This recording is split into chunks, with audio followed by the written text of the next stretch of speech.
Mon père se tenait en plein milieu de ma propriété, évaluée à 5 millions de dollars, la veille de ma pendaison de crémaillère officielle. Son visage était complètement rouge de fureur, alors qu'il rugissait de toutes ses forces, « Tu n'es qu'une racaille. Tu m'entends? Nous donnons cette maison à ta sœur.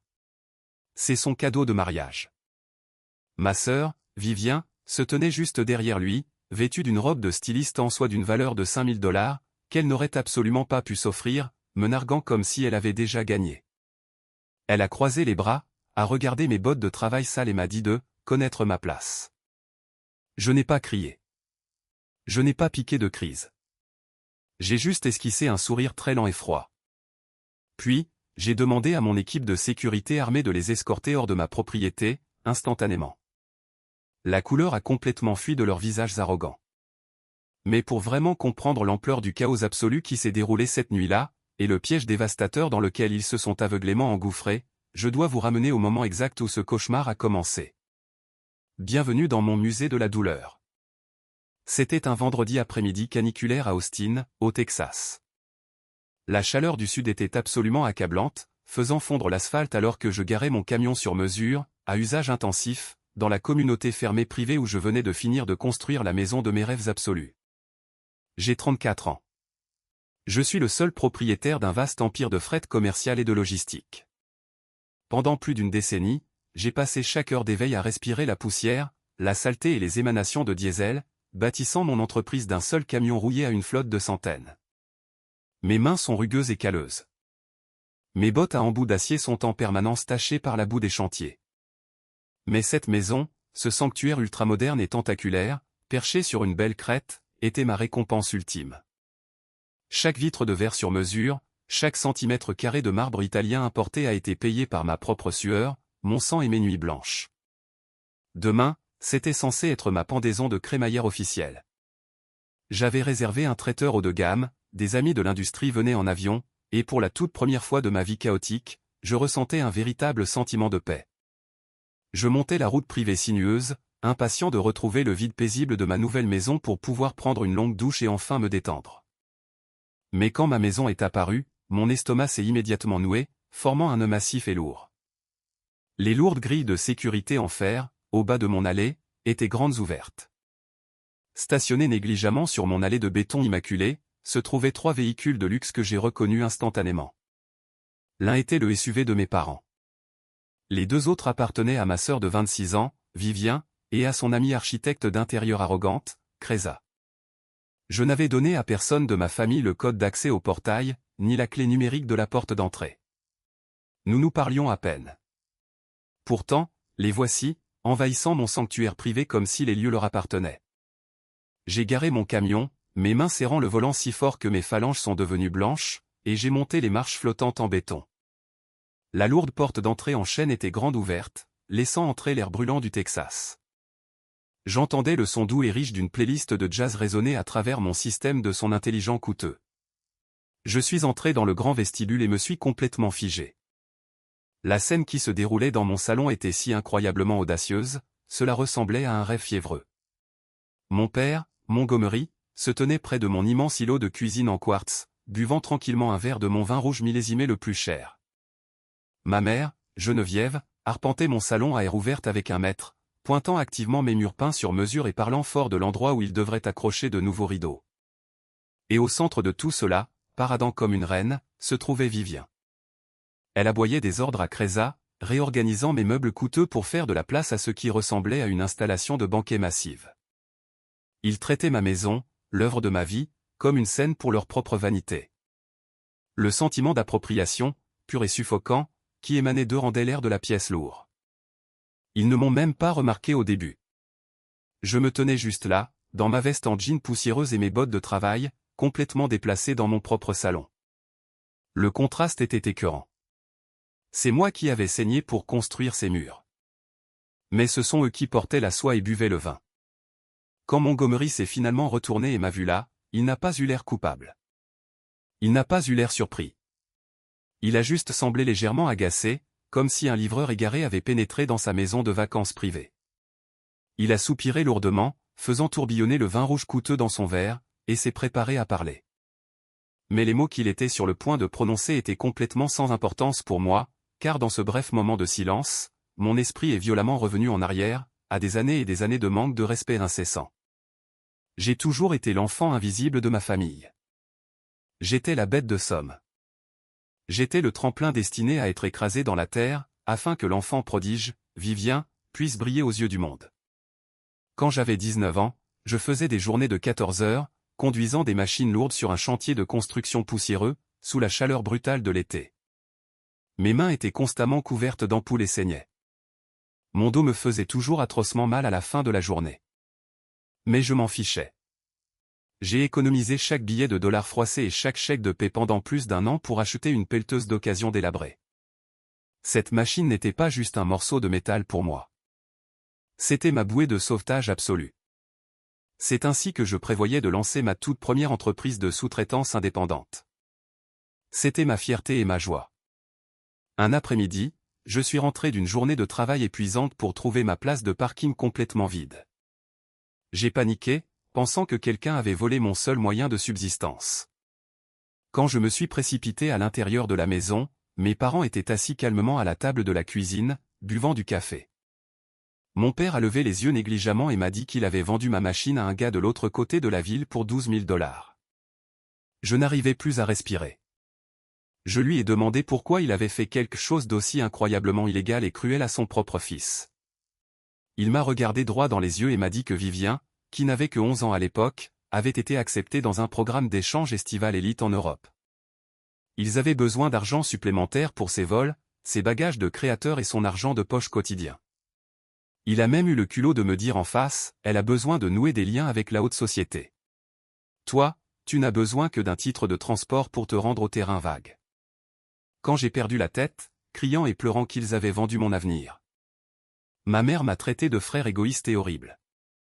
J'ai dû prendre un bus de ville à 4 heures du matin pendant les 3 années suivantes à cause d'eux. Puis il y a eu le jour où j'ai enfin lancé ma propre entreprise de logistique commerciale. J'avais 25 ans. J'ai loué un petit bureau délabré juste au-dessus d'un atelier de réparation automobile bruyant. L'endroit entier sentait les produits chimiques agressifs et le caoutchouc brûlé, mais c'était le mien. J'ai acheté un paquet de bières bon marché et une pile de gobelets en plastique, espérant que ma famille passerait ne serait-ce que 10 minutes pour célébrer le plus grand jalon de ma vie. Je suis resté assis dans ce bureau étouffant, sans climatisation, jusqu'à 9 heures du soir. Je regardais l'horloge tourner sur le mur. Personne n'est venu. Pas un seul appel téléphonique. La seule personne à s'être présentée fut Thatcher, un vieux manager bourru des dépôts de fret, qui a apporté une pizza et m'a dit qu'il était fier de moi. Quand j'ai finalement abandonné, j'ai fermé la porte à clé et je me suis rendu chez mes parents. Je les ai trouvés en train d'organiser une immense et somptueuse fête dans leur jardin. Il y avait des traiteurs et des ballons partout. C'était une fête pour célébrer l'admission de Vivien dans une sororité. Ils avaient complètement oublié le lancement de mon entreprise. Ils ne s'en souciaient même pas. Mais le souvenir le plus cuisant de tous, celui qui laissait un goût de cendres amères dans ma bouche chaque fois que je regardais ma sœur, s'est produit l'année dernière, lors du dîner de Thanksgiving. J'étais assis à table, mangeant tranquillement mon repas. Vivien avait ramené son nouveau riche fiancé, Orion, le fils d'un éminent milliardaire. Quelqu'un a demandé ce que je faisais comme travail ces jours-ci. Avant même que je puisse ouvrir la bouche, Vivien a éclaté de rire, a pointé son doigt parfaitement manucuré vers moi et a annoncé à toute la table, « Oh, Harrison n'est qu'un simple terrassier. Il joue dans la boue avec des camions toute la journée. » Elle a pointé mes mains, qui étaient en permanence calleuses et cicatrisées par le travail dans les gares de triage. Elle a dit à Orion qu'il était dommage que je n'ai pas l'intellect nécessaire pour une vraie carrière en entreprise. Mes parents se sont assis là et ont ri avec elle. Ils ont ri des mains qui avaient tranquillement bâti un empire massif dont ils ne savaient rien. Est-ce que quelqu'un d'autre a déjà dû s'asseoir à une table avec des gens qui partagent votre sang, mais qui vous donnent l'impression de n'être absolument rien? Si vous savez exactement à quel point ce sentiment est lourd, faites-le moi savoir dans les commentaires ci-dessous, car c'est un type de chagrin très spécifique. J'ai ravalé toute cette colère. Je l'ai ravalée pendant 15 ans. J'ai bâti un empire massif à partir de la terre pour laquelle ils se moquaient de moi. Mais debout ici aujourd'hui, dans le sanctuaire de 5 millions de dollars que j'ai construit avec les mains qu'ils appelaient laides. Les regardant essayer de s'approprier le prix ultime de toute ma vie. La dernière goutte d'eau a finalement débordé du verre. Je suis revenu au moment présent. Le silence dans la pièce était épais et suffocant. La musique de jazz jouait doucement en arrière-plan, tandis que Vivien continuait de diriger sa décoratrice, ignorant complètement ma présence. J'ai marché lentement sur le sol de marbre. Mes lourdes bottes de travail à embout d'acier produisaient un son sec et délibéré qui résonnait à travers les hauts plafonds voûtés. Je me suis dirigé droit vers l'immense îlot de cuisine en quartz, me plaçant directement devant mon père. Je l'ai regardé avec des yeux morts et froids et lui ai demandé exactement ce qu'il pensait faire dans ma maison. Mon père n'a même pas scié. Il a posé son verre de vin, à bon bras le torse et m'a regardé avec cette même autorité patriarcale condescendante qu'il avait utilisée pour me contrôler toute ma vie. Il s'est éclairci la gorge et a dit, « Harrison, nous sommes heureux que tu sois là en avance. Nous avons pris une décision familiale. Vivien est fiancée à Orion maintenant. Elle a besoin d'une image qui corresponde à son nouveau statut dans la haute société. Nous donnons cette maison à ta sœur. C'est son cadeau de mariage de la part de la famille. » J'ai littéralement cru que j'hallucinais. J'ai laissé échapper un rire sec et sans humour. Je lui ai demandé s'il avait complètement perdu la tête. Ma mère s'est rapidement avancée, adoptant sa fausse voix douce et manipulatrice. Elle a posé une main sur ma veste en jean poussiéreuse et m'a dit d'être raisonnable. Elle a dit, « Chérie, tu n'es qu'un transporteur de fret. Tu travailles dans un parc de camions poussiéreux. Tu peux vivre dans un appartement normal en ville. Vivien lance maintenant une entreprise de technologie immobilière. Elle a besoin d'espace pour divertir l'élite. Il est juste que tu t'effaces et que tu la laisses assurer son avenir. » J'ai tourné mon regard vers Vivien. Elle a croisé les bras, s'est appuyée contre mon comptoir de marbre coûteux, et m'a lancé un sourire si écœurant qu'il m'a donné la chair de poule. Elle m'a toisé de la tête aux pieds, observant mes bottes de travail et mes vêtements sales. Elle a levé les yeux au ciel et m'a dit d'accepter la réalité. Elle a dit, « Garde tes chantiers poussiéreux, Harrison. Cette maison appartient maintenant à la haute société. Connais ta place. » Je n'ai pas crié. Je n'ai pas hurlé. J'ai souri. C'était un sourire lent et glaçant qui a fait reculer ma mère. J'ai mis la main dans la poche de ma veste et j'ai sorti mon téléphone. J'ai ouvert mon application bancaire sécurisée et mon coffre-fort de documents cryptés. J'ai posé le téléphone face visible sur le comptoir de marbre, juste devant eux. Je leur ai dit de lire. Mon père a plissé les yeux devant l'écran. C'était la copie numérique notariée de l'acte de propriété. Il indiquait clairement mon nom comme seul propriétaire. Ensuite, j'ai glissé vers mon compte commercial principal, montrant un solde disponible de plus de 45 millions de dollars. J'ai vu la couleur complètement s'échapper du visage de mon père. Sa bouche s'est légèrement entr'ouverte. Je l'ai regardé et j'ai parlé d'une voix si incroyablement froide qu'elle aurait pu geler le soleil du Texas. J'ai dit, « Cette maison m'appartient. Pas un seul centime de votre argent n'y a été investi. Personne n'y emménage, et il n'y aura pas de cadeau de mariage.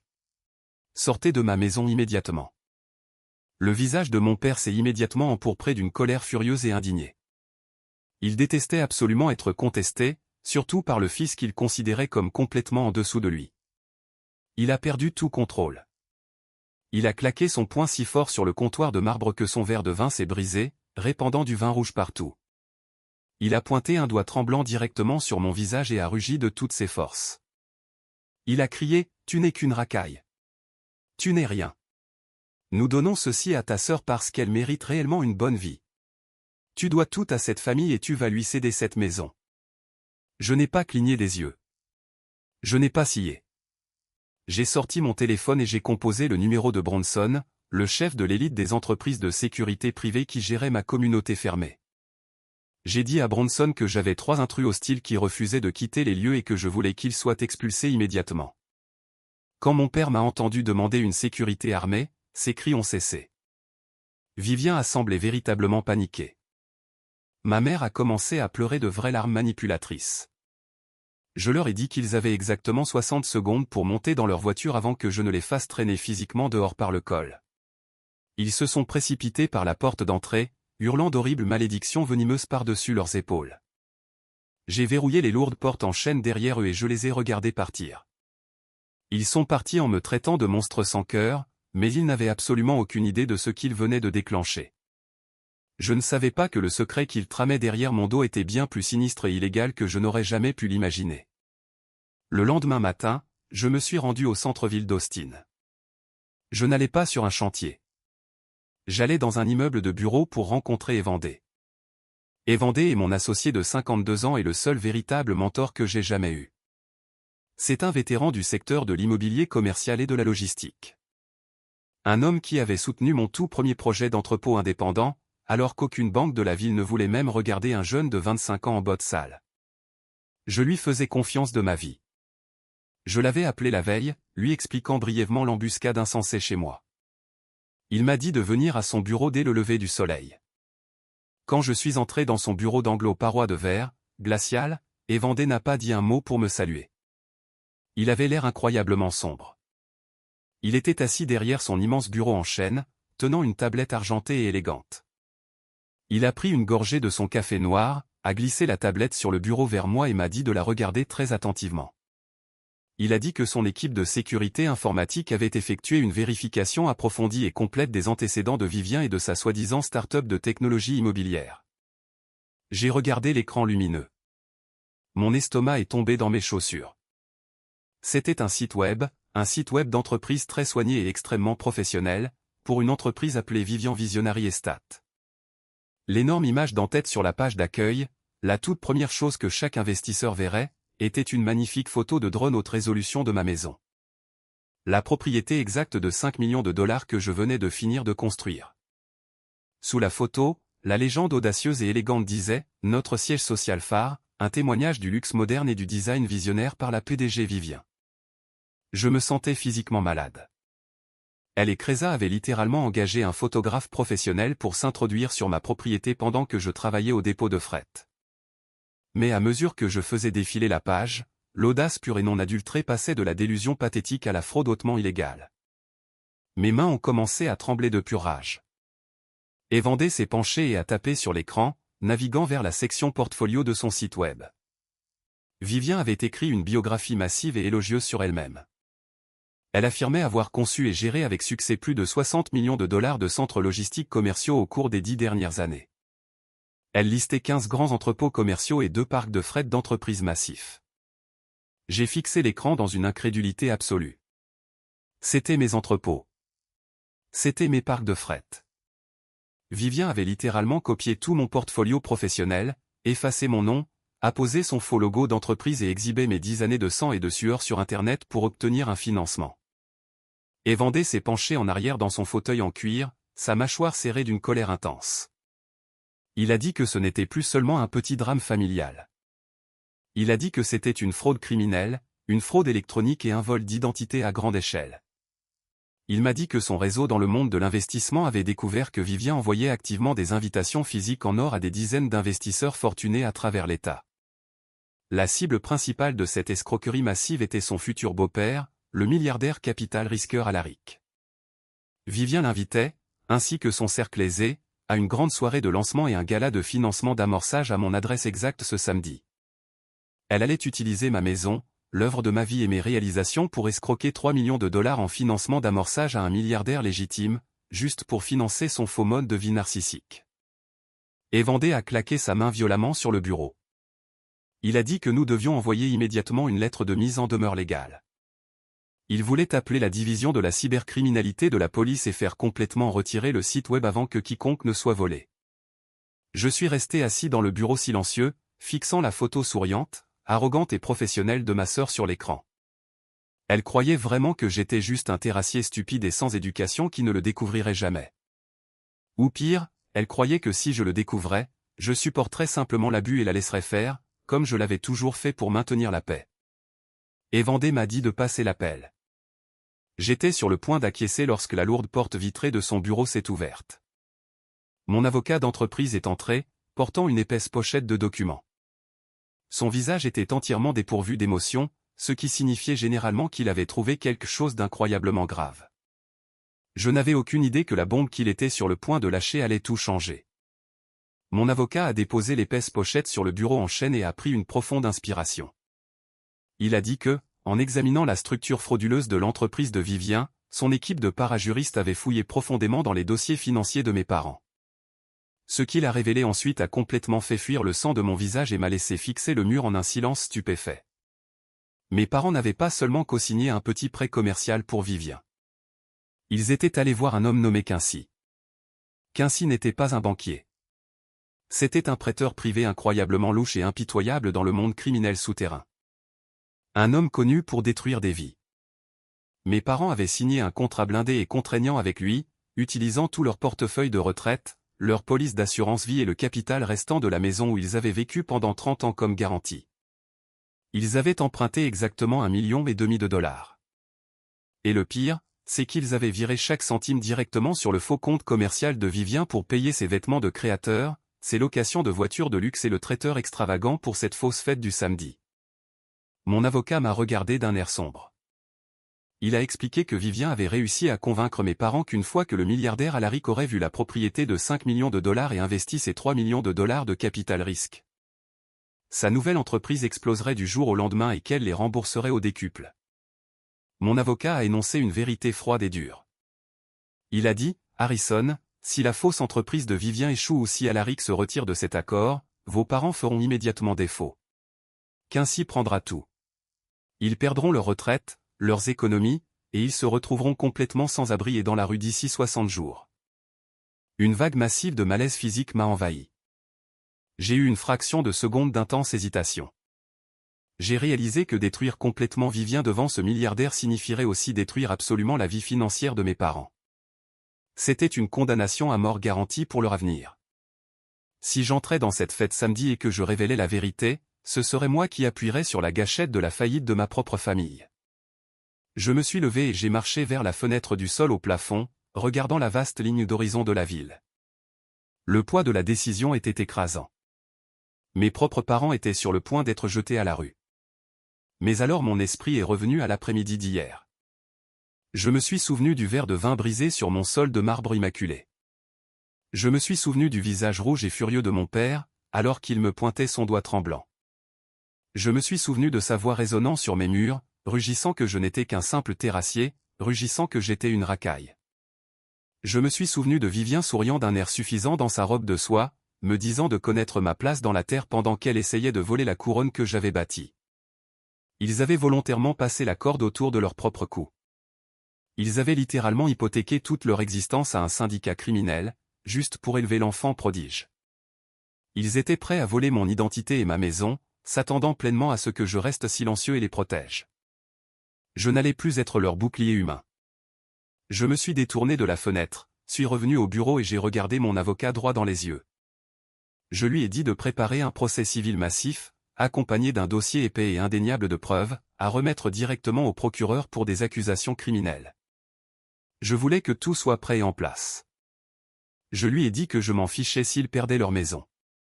Ils avaient creusé leur propre tombe et il était temps de les laisser tomber dedans. Ils voulaient que je sois le méchant de leur histoire, alors j'ai décidé de jouer le rôle à la perfection. Ils avaient pendu la corde et tout ce que j'avais à faire était de leur retirer la chaise. Le piège était entièrement monté sur papier. Maintenant, je devais juste m'assurer que ma famille se sente complètement en sécurité pour y entrer. J'ai quitté le cabinet d'avocat et j'ai traversé la ville directement pour rencontrer Bronson en personne. J'ai posé un énorme chèque d'acompte sur son bureau métallique et lui ai expliqué toute la situation. Je lui ai dit que ma sœur organisait un gala d'entreprise illégale et frauduleux dans ma résidence privée ce samedi soir, et que je devais la faire expulser, elle, ma famille et ses invités, de la manière la plus humiliante et la plus effrayante légalement possible. Bronson a sorti les plans architecturaux de ma maison. Il m'a dit qu'il fournirait une équipe spécialisée de 4 agents hautement qualifiés, vêtus d'élégants costumes noirs d'entreprise. Pas d'armes, juste une intimidation physique écrasante. Je lui ai remis les ordres d'expulsion présignés et juridiquement contraignants, autorisés par mon avocat. Je lui ai dit qu'au signal, je voulais qu'il soit physiquement expulsé devant chaque milliardaire investisseur présent dans la pièce. Jeudi matin, exactement 2 jours avant la fausse soirée de lancement, il fallait amorcer l'hameçon. Je me suis assis dans mon camion et j'ai ouvert le chat de groupe familial principal sur mon téléphone. J'ai gardé un ton stressé et complètement décontracté. J'ai écrit « Salut, une crise de fret massive vient d'éclater au port de Dallas. Je dois m'envoler immédiatement et je serai absent pendant au moins 2 semaines. Je laisse la porte du patio latéral déverrouillée pour l'équipe de nettoyage. S'il vous plaît, n'y allez pas et ne trafiquez pas le système d'alarme pendant mon absence.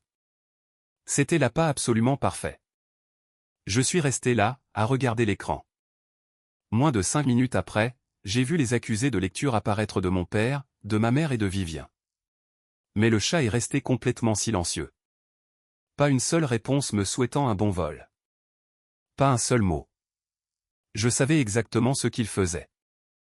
Ils appelaient frénétiquement les traiteurs, les services de voituriers et Cresa, confirmant que la voie était totalement libre pour samedi soir. Ils pensaient que j'étais à des milliers de kilomètres à Dallas, complètement inconscient de leur grande escroquerie. Mais samedi soir, alors que le soleil du Texas commençait à se coucher, jetant une belle lueur dorée sur ma propriété, je n'étais pas à Dallas. J'étais assis à l'arrière d'une camionnette de surveillance noire, aux vitres fortement teintées, garée à exactement 2 pâtés de maison de ma maison, cachée en toute sécurité derrière une épaisse rangée de chênes. Bronson et ses imposants agents de sécurité étaient à l'arrière de la camionnette avec moi. L'espace sombre était éclairé par la lumière bleue de 3 moniteurs haute définition distincts. J'avais secrètement installé des caméras intelligentes cachées dans le salon principal, la cuisine et le patio arrière avant de simuler mon voyage. Je suis resté assis dans la camionnette étouffante, la climatisation bourdonnant bruyamment, et j'ai regardé les écrans à l'arrivée des traiteurs. Ils ont installé d'élégantes pyramides de verre à champagne sur mon îlot de cuisine. J'ai regardé le stand de voituriers s'installer au bas de mon allée. Puis les voitures de luxe ont commencé à affluer. La scène était prête. Le piège était armé. Chaque pièce était parfaitement en place pour la plus grande chute que ma famille aurait jamais vécue. Si cette histoire vous a tenu en haleine jusqu'à présent, veuillez prendre un court instant pour soutenir la chaîne.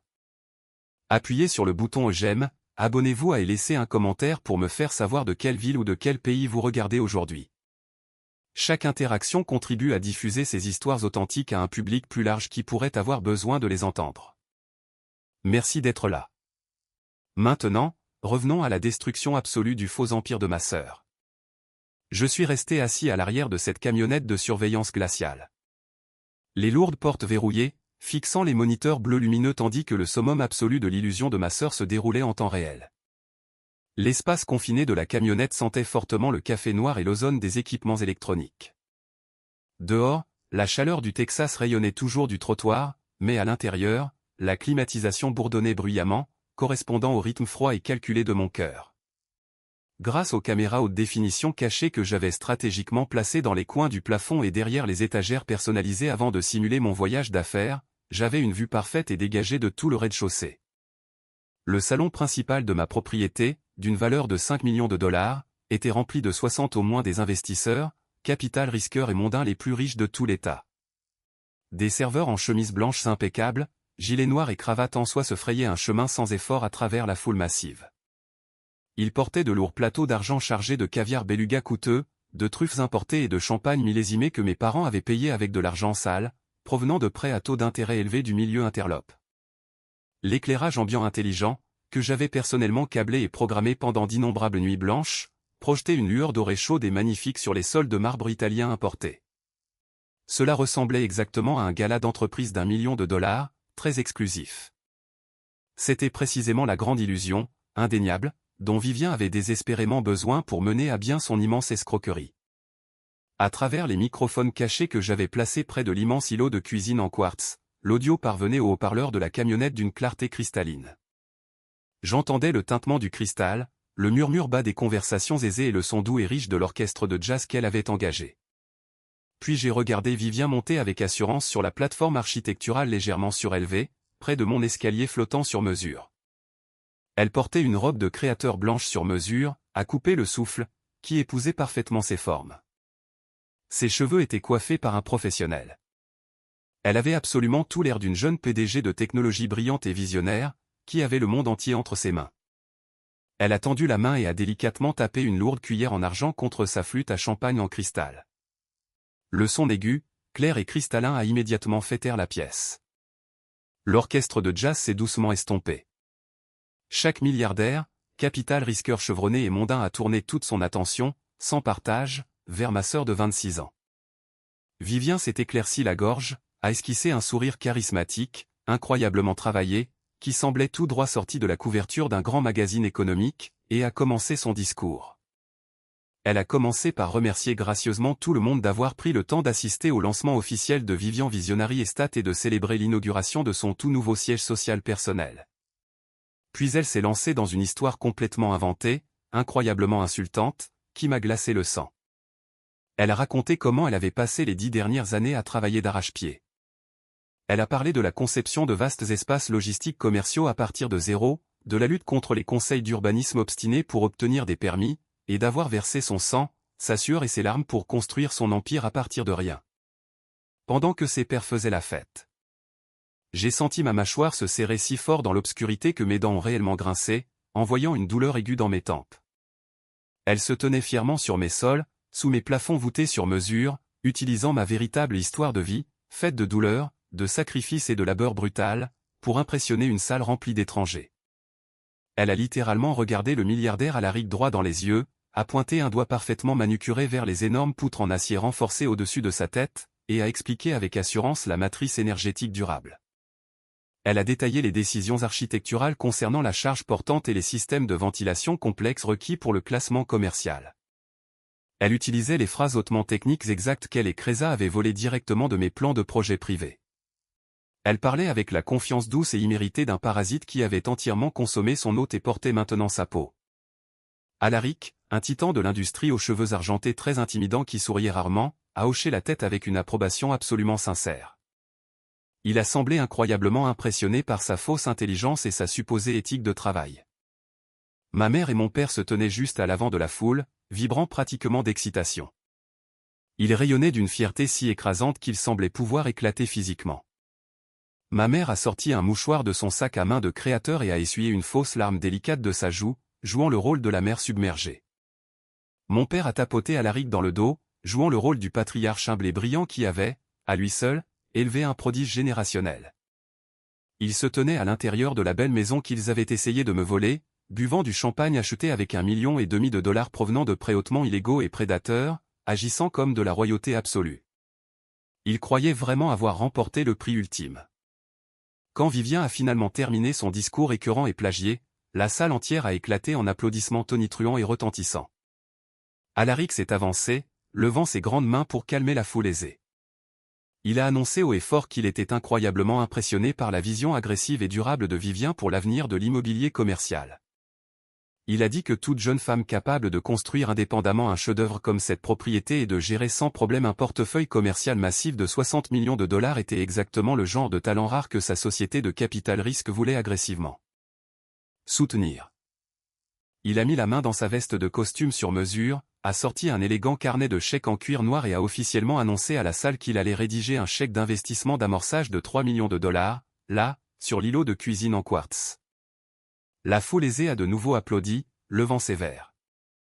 Vivien semblait avoir conquis l'univers entier. Elle a embrassé passionnément Orion, a serré le milliardaire dans ses bras et a levé son verre en cristal dans un triomphe absolu et indéniable. Elle se tenait au sommet de sa montagne de mensonges, respirant l'air raréfié du faux succès. Mais avant même qu'Alaric ne puisse déboucher son stylo doré pour l'appuyer sur le papier, je savais qu'il était temps de faire s'écrouler la montagne. J'ai regardé Bronson, assis à côté de moi dans la lueur bleue des moniteurs de surveillance, et j'ai fait un seul hochement de tête sec. Le jeu était officiellement terminé. Nous sommes sortis de la camionnette de surveillance climatisée et gelée pour nous retrouver immédiatement dans la chaleur étouffante et lourde de la nuit texane. L'air du sud était épais et stagnant, sentant légèrement la terre sèche, les gaz d'échappement de voitures coûteuses et la pluie imminente.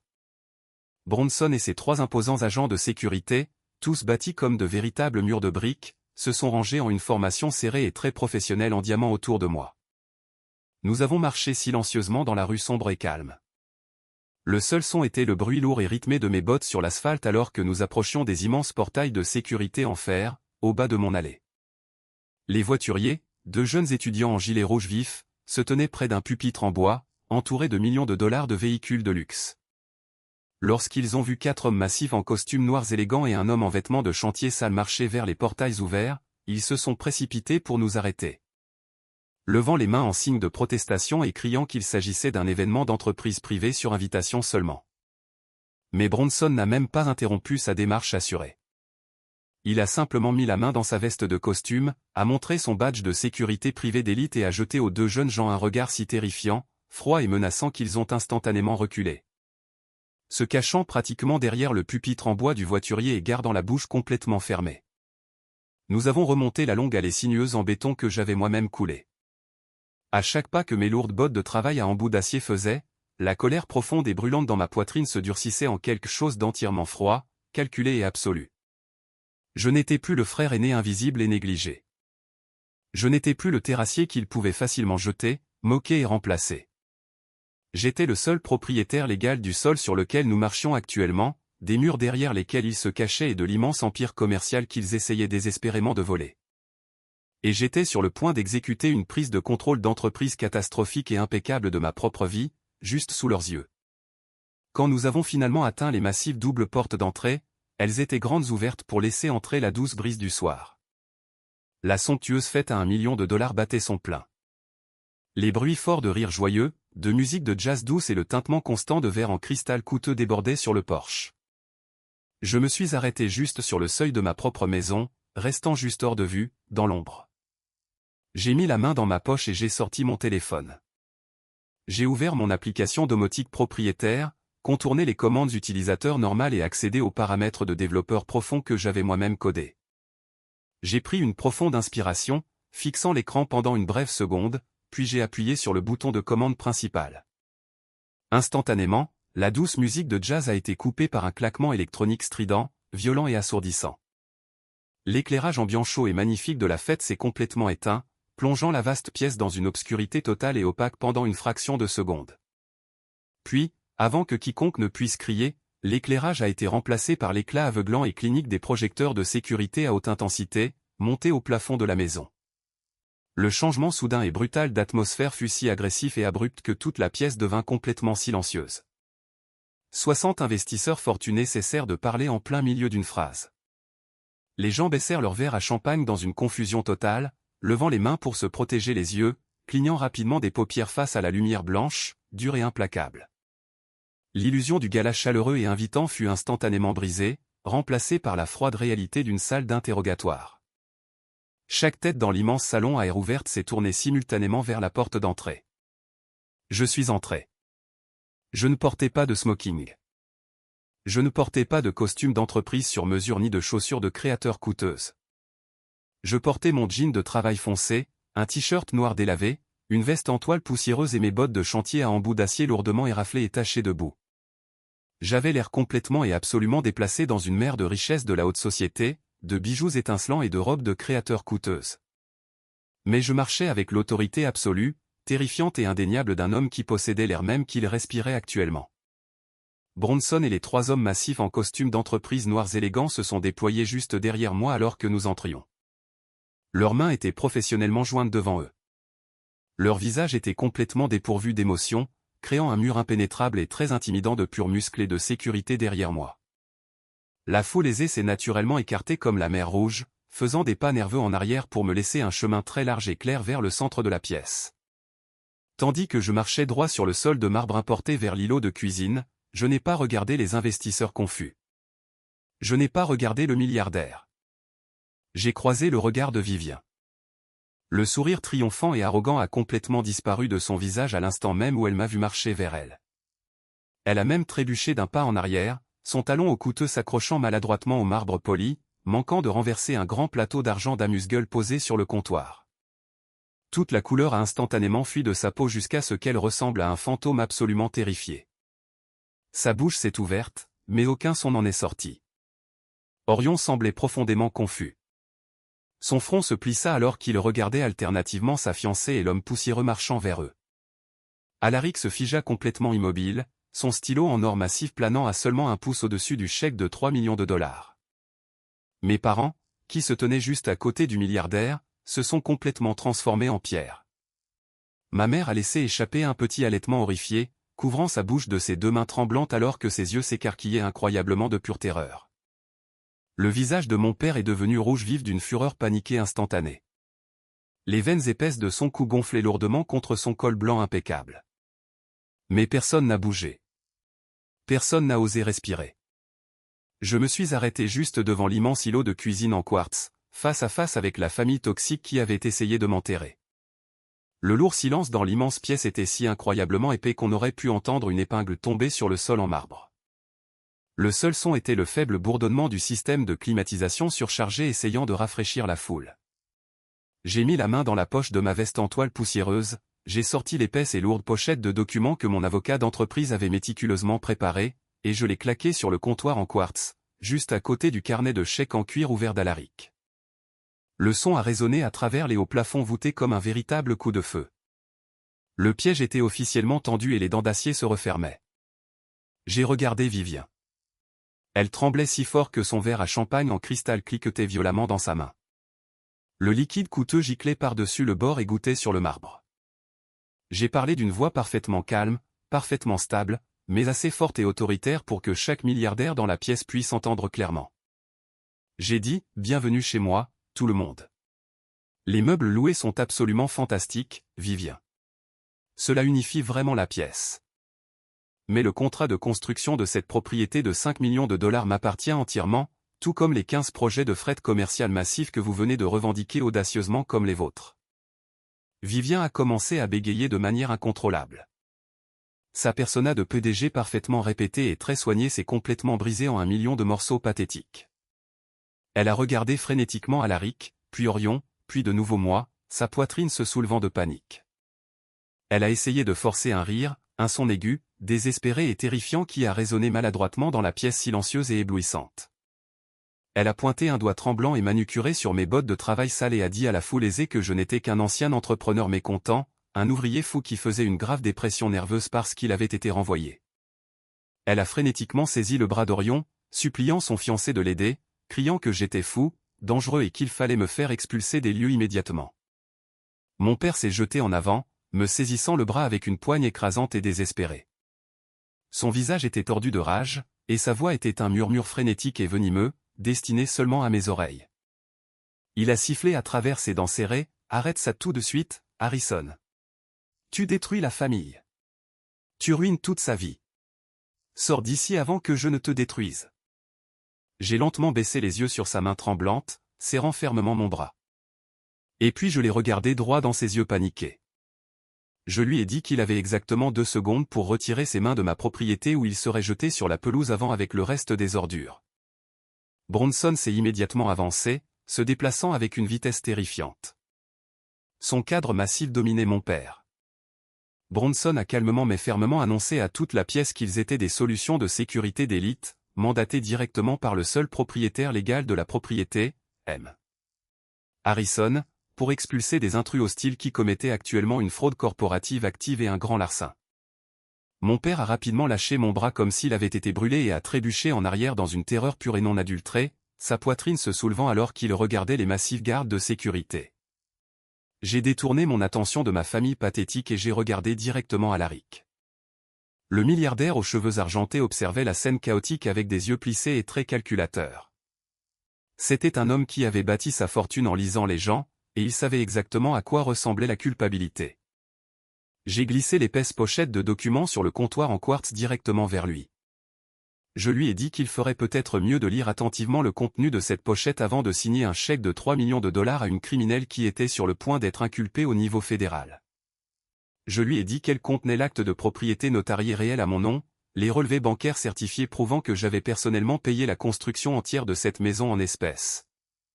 Et l'ordre légal officiel de cesser et de s'abstenir de mon avocat d'entreprise concernant le site web frauduleux de Vivien, qui avait complètement plagié l'intégralité de mon portefeuille immobilier commercial de 10 ans, jusqu'à la dernière virgule.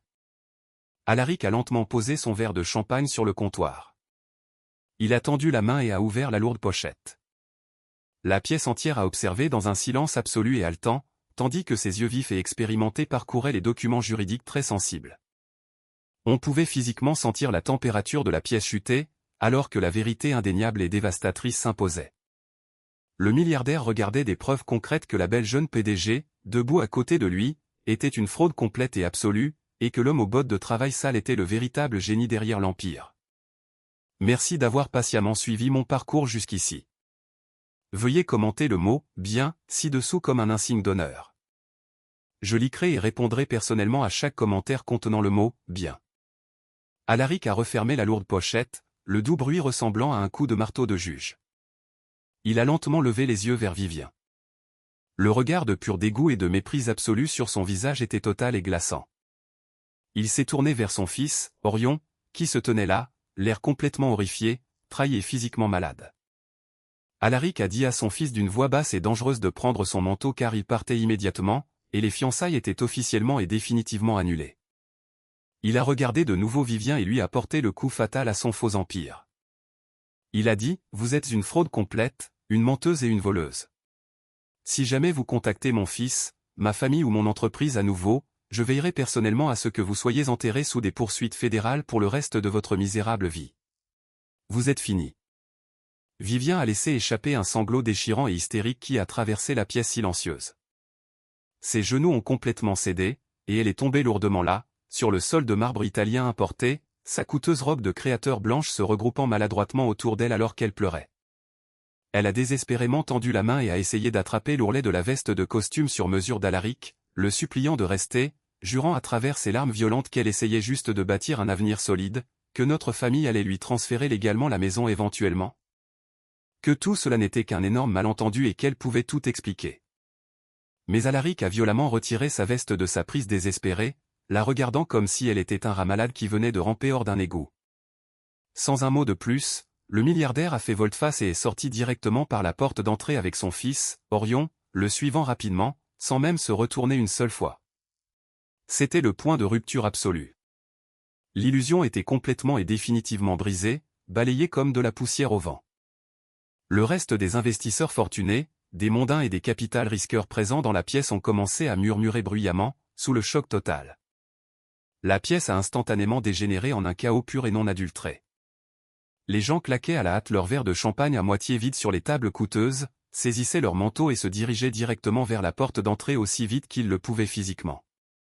Ils ont réalisé, avec une horreur absolue, qu'ils se trouvaient au cœur d'une énorme scène de fraude fédérale active, et personne dans les cercles d'élite de la haute société ne veut que son nom soit même de loin associé à une enquête criminelle ou à un scandale de grand larcin. Ils ont pratiquement fui par la porte. Vivien était toujours au sol, criant et pleurant, frappant aveuglément ses poings contre le marbre froid. Tout son empire de mensonges, sa fausse identité d'entreprise et son fiancé milliardaire venaient de partir en fumée en moins de 5 minutes. Mais le pire restait à venir pour mes parents. Alors que le dernier des investisseurs fortunés fuyait par les portes d'entrée ouvertes, laissant derrière lui une trace déprimante de luxe abandonné et de vin renversé, ma mère s'est complètement effondrée contre mon père, hurlant de manière incontrôlable. Mon père, cependant, n'était pas triste. Il tremblait d'une rage pure, non adultrée et aveugle. Son plan directeur était ruiné. Son enfant prodige était exposé au monde, et il avait désespérément besoin de quelqu'un à blâmer pour ses propres échecs colossaux. Il m'a regardé avec une haine si profonde, si incroyablement sombre, qu'il semblait vouloir sincèrement me tuer à main nue. Il a hurlé de toutes ses forces que j'avais juste détruit toute la vie de Vivien par pure jalousie. Il a hurlé qu'Alaric était leur seul moyen de sortir de l'énorme dette qu'ils avaient contractée, et que j'étais un monstre égoïste et arrogant. Il a complètement perdu la tête, serrant ses mains en poing fermés, et a même essayé de sauter par-dessus l'îlot de cuisine pour m'attaquer. Il n'a même pas fait un seul pas. Bronson s'est déplacé avec une vitesse terrifiante et très entraînée. Il a saisi mon père par les épaules, l'a fait tourner sans effort et l'a épinglé fermement mais en toute sécurité contre le comptoir en quartz dur, immobilisant complètement l'homme plus âgé en une seconde. Mon père s'est débattu sauvagement, donnant des coups de pied, maudissant mon nom, me traitant de bâtard, hurlant que j'étais mort pour lui pour toujours. Mais alors, une nouvelle lumière a percé la pièce. Les lumières clignotantes, rouges et bleues, chaotiques, de 3 voitures de police distinctes ont soudainement illuminé les immenses fenêtres vitrées de mon salon, projetant une lueur frénétique et stroboscopique sur la dévastation totale à l'intérieur. J'avais soigneusement instruit mon avocat d'entreprise d'organiser à l'avance une intervention policière à mon adresse exacte, parfaitement chronométrée pour signaler un événement de fraude corporative massive dans une situation d'intrusion hostile. Des officiers lourdement armés en uniforme ont envahi les portes d'entrée ouvertes, leurs mains reposant prudemment sur leur ceinture de service alors qu'ils évaluaient immédiatement la situation chaotique. J'ai calmement marché vers le détective principal, contournant complètement ma sœur en sanglots, et lui ai remis la même pochette de documents que je venais de montrer au milliardaire.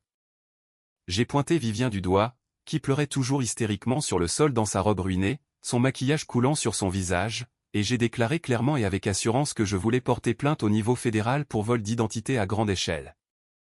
Fraude électronique et intrusion criminelle. Le détective chevronné a ouvert la pochette, a rapidement regardé les documents falsifiés, a regardé les vrais actes notariés, a hoché la tête en signe de compréhension et a froidement dit à 2 officiers de la menotter. Quand mes parents ont entendu le clic métallique aigu et terrifiant des lourdes menottes en acier se verrouiller fermement autour des poignets délicats de Vivien, la réalité brutale et indéniable de la situation s'est finalement abattue sur mon père comme un train de marchandises. L'adrénaline de sa colère furieuse a complètement disparu en un seul instant, laissant derrière elle une panique terrifiante et creuse. Tout son monde s'effondrait juste sous ses yeux. Alors que mon père regardait, impuissant, les 2 officiers en uniforme tiraient physiquement son précieux enfant prodige du sol et commençaient à lui lire ses droits de Miranda, il m'a lentement regardé. Ses yeux étaient grands ouverts, complètement creux et remplis d'une sorte de peur primale que je n'avais jamais vue en lui auparavant. Le patriarche arrogant et condescendant qui avait contrôlé ma vie et raillé mon existence avait complètement disparu. Instantanément remplacé par un homme brisé, désespéré et pathétique qui réalisait enfin qu'il avait joué un jeu qu'il ne pouvait pas gagner. Il a trébuché maladroitement loin du comptoir, ignorant les gardes de sécurité qui avaient relâché leur ferme prise, et est tombé lourdement à genoux juste devant mes bottes de travail tachées de boue. Sa voix tremblait de manière incontrôlable, à peine un murmure au-dessus des pleurs hystériques de Vivien et du grésillement des radios de la police en arrière-plan. Il a tendu ses mains tremblantes, saisissant fermement le tissu épais en dénime de mon jean, et a supplié. Il a sangloté, « Harrison, s'il te plaît. Tu dois leur dire d'arrêter. S'il te plaît, tu dois arranger ça. Si Vivien va en prison, son entreprise fait faillite aujourd'hui. Si elle fait faillite, les prêteurs privés vont nous prendre tout. Nous avons contracté un prêt d'1,5 million auprès de Quincy. Quincy est un monstre, Harrison. Nous lui avons donné toute notre retraite. Nous avons encaissé nos polices d'assurance vie. Nous avons signé le transfert du capital de la maison où nous avons vécu pendant 30 ans. Il ne nous reste absolument rien. Si tu les laisses l'emmener, ta mère et moi serons sans abri. Quincy nous mettra dans la rue. Nous mourrons là-bas. S'il te plaît, je te supplie. Tu es notre fils. Sauve-nous. Je suis resté parfaitement immobile sous l'éclat dur des lumières de sécurité. J'ai regardé l'homme qui m'avait complètement trahi. J'ai regardé l'homme qui avait vendu ma seule pelleteuse quand j'avais 19 ans, détruisant mes moyens de subsistance juste pour acheter des bagages de designer et des billets d'avion pour les vacances d'été de sa fille préférée. J'ai regardé l'homme qui s'était assis à la table de Thanksgiving et avait ri bruyamment de mes mains calleuses et saignantes pendant que je mangeais ma nourriture en silence complet. J'ai regardé l'homme qui, pas plus tard qu'hier, s'était tenu dans cette même pièce, buvant mon vin coûteux et m'avait crié au visage que j'étais une racaille absolue. Je ne lui ai pas crié dessus. Je n'ai pas raillé ses larmes. Je n'ai ressenti aucune joie tordue. Je l'ai juste regardé avec une indifférence complète, absolue et glaçante. Le genre d'indifférence que l'on ressent en regardant un parfait inconnu dans la rue. Je lui ai dit qu'il avait fait un très mauvais investissement. Je me suis légèrement penché, m'assurant que ma voix était calme, mais chaque mot coupait parfaitement profondément dans son âme, et j'ai dit, dans le monde brutal et impitoyable de l'immobilier commercial, quand on soutient aveuglément un actif frauduleux, on y perd sa chemise. 1,5 million est un prix très cher à payer pour enfin découvrir que votre enfant prodige ne vaut absolument rien. Ma mère a crié mon nom, un gémissement obsédant, désespéré et agonisant qui a résonné sur les murs de verre et a percé l'air nocturne, mais je n'ai pas regardé en arrière. Je leur ai tourné le dos à tous les deux, mes bottes laissant de légères empreintes de poussière sur le sol de marbre.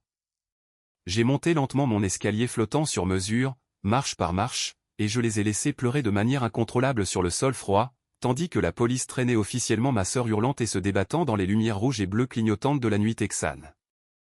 La maison était enfin silencieuse, à l'exception du son de la ruine absolue de mes parents.